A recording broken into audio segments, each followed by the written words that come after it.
Platelet-rich plasma is a fraction of your own blood that contains platelets, these segments in the blood that are responsible for clotting and helping the tissue heal back up. And in certain granules, called alpha granules of the platelets, are a bunch of these growth factors that help new collagen or tendon tissue grow, new blood supply grow. And what we have found is if you can concentrate these platelets sufficiently, which is done with a centrifuge type device, and actually use guidance like ultrasound to inject into a tendon on a tendon that hasn't healed over a period of time, it markedly accelerates healing response. The body has a tendency to obviously try to heal itself, so we can talk about different things that we know it works pretty well in. One is a very common problem called tennis elbow, or a problem with the common extensor tendon of the elbow. And you get a tendonitis, overuse, injury, flares up, and most of those with traditional therapy will get better, but there's a subgroup that just doesn't. And what happens is the body's inflammatory response just basically stops, and it becomes more of a scar tissue that's there, and the body just can't heal it up. So some people are left with those chronic residuals. So the concept of platelet-rich plasma is to take that person's blood, prepare it in a centrifuge to spin it down and concentrate it, and then inject the plasma into the area of damaged tissue to stimulate, or what I tell patients, jumpstart a healing response to try to get the body to repair itself.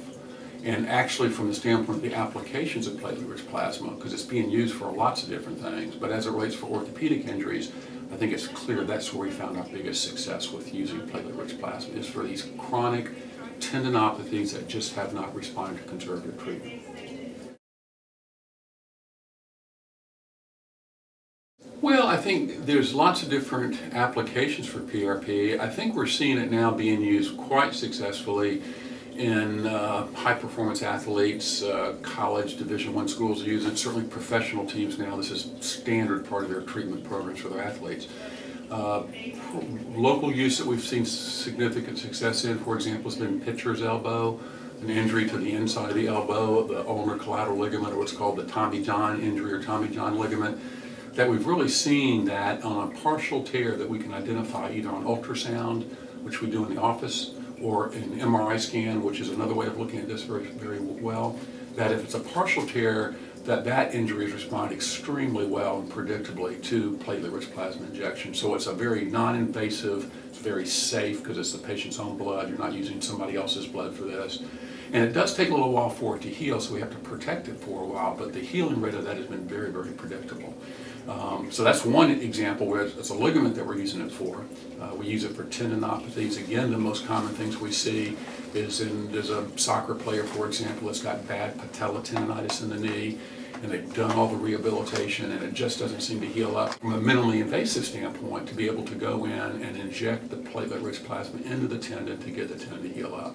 So I think that's really where we see it, from partial thickness rotator cuff tears in the shoulder, to tennis elbow or golfer's elbow or jumper's knee, Achilles tendonitis. I think that's where the most promise of PRP has been. I think the issue for availability of PRP, because I think we'll see this becoming, right now it's relatively focal and there's some misunderstanding about PRP. I think today there's excellent content available on the internet. So I think if someone has interest in PRP, is this a reasonable option for you? I would check with local sports medicine physicians. We've been using platelet-rich plasma at Charleston Sports Medicine now for 2.5 years. Maybe it's an early adaptation, but I think the science is very solid. We've got good peer-reviewed evidence that this is effective for certain applications. I think that's the key, is what certain applications are. We happen to use a system called the Harvest Smart Prep system. It's a centrifugation system. And that's an issue because the American Academy of Orthopedic Surgery and the sports medicine groups are looking to better define what platelet-rich plasma is, because there are different centrifuges available on the market and not all of the product is the same that comes out. So I think the science is very strong on which ones are the best, and that product I think is one that should be done, and it's best I think done if it can be done under ultrasound guidance, which we do at Charleston Sports Medicine, but where you actually look at the tendon and realize it full time with ultrasound and then inject the tendon under ultrasound control. I think that is the combination, along with the appropriate rehabilitation afterwards, that gives the individuals the best chance of getting a successful result with platelet-rich plasma.